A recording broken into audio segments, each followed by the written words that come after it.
Welcome to Asian ID. Wasn't that rock paper scissors confession in bringing the national husband home exactly that kind of moment, where hesitation and courage collided in the most fragile way, and when Guo Yuxin as Kiao and Hae-in Wang Haozhen as Lu Jinian stood in that quiet stairwell, smiling nervously as if their hearts might betray them at any second? Didn't it feel like love stripped down to its purest form? How could something as simple as a game decide who confesses first, yet carry the unbearable weight of years of silent longing? And when that scene once exploded to tens of millions of views in just days, wasn't it proof that audiences are forever drawn to emotions that feel real rather than grand even now? As viewers return to it again and again, leaving comments like footprints in time, doesn't it show how some stories never truly fade? Then suddenly, as if the past reached forward into the present, came the news on April 16, 2026, that they would reunite once more for good. Rain knows when to fall.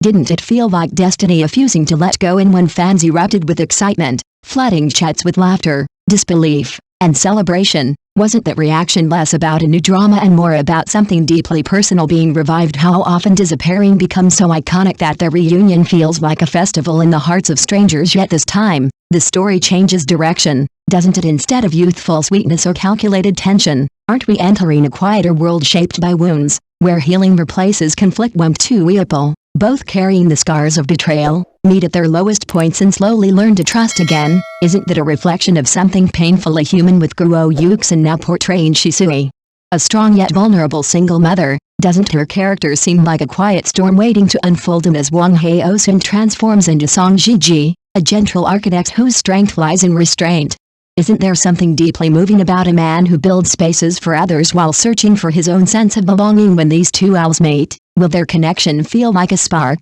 or more like rain slowly seeping into dry earth? Looking back, wasn't their first collaboration more than just a success, but a phenomenon that reshaped expectations? With over 1 billion views, didn't bringing the Asian husband home prove that even the simplest love story could become unforgettable when told with sincerity? And as Meteor followed, breaking away from sweetness into a world of tension, ambition, and hidden motives, didn't it reveal how versatile their chemistry truly was? Isn't it fascinating that audiences embraced not only their tenderness but also their conflicts, their calculations, and their emotional distance? When millions reserved Meteor before it even aired, wasn't that anticipation built on trust rather than curiosity alone? And doesn't that trust now turn into pressure, quietly demanding that every new collaboration must surpass the last? As they step into their third project, doesn't the question become heavier than ever? Can familiarity still feel fresh, or does repetition risk dulling even the brightest spark? And when the same two faces continue to tell new stories together, are we witnessing limitation, or evolution? Some voices whisper doubt,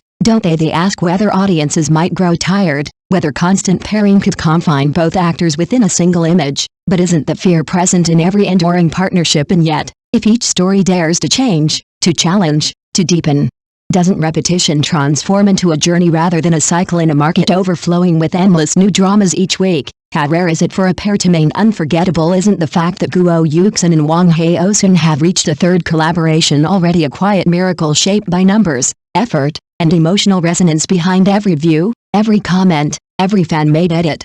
Isn't there an invisible torque of devotion sustaining their legacy? And what about the fans themselves, whose passion turns moments into movements when they analyze scenes, create stories, and celebrate every update? Aren't they co-creating the myth of this national couple? Without that shared belief, would any on-screen pairing ever rise beyond entertainment into something almost sacred? Now, as Good Rain knows when to fall begins filming in the quiet beauty of Dali, doesn't the setting itself promise something softer, something more pectoral? The wind, the rain, and the passing seasons become silent witnesses to two broken souls learning how to mend. And when their story unfolds, will it comfort us, or quietly expose the wounds we thought we had already healed? Perhaps the most unsettling question is not either this drama will succeed, but why we need it to succeed so badly. Is it because we trust their chemistry, or because we are searching for proof that love, once broken, can still be rebuilt? And if one day they choose to walk separate paths, leaving this trilogy of emotions behind, will we feel loss, or will we finally understand that some stories are meant to end so that their echoes can last forever?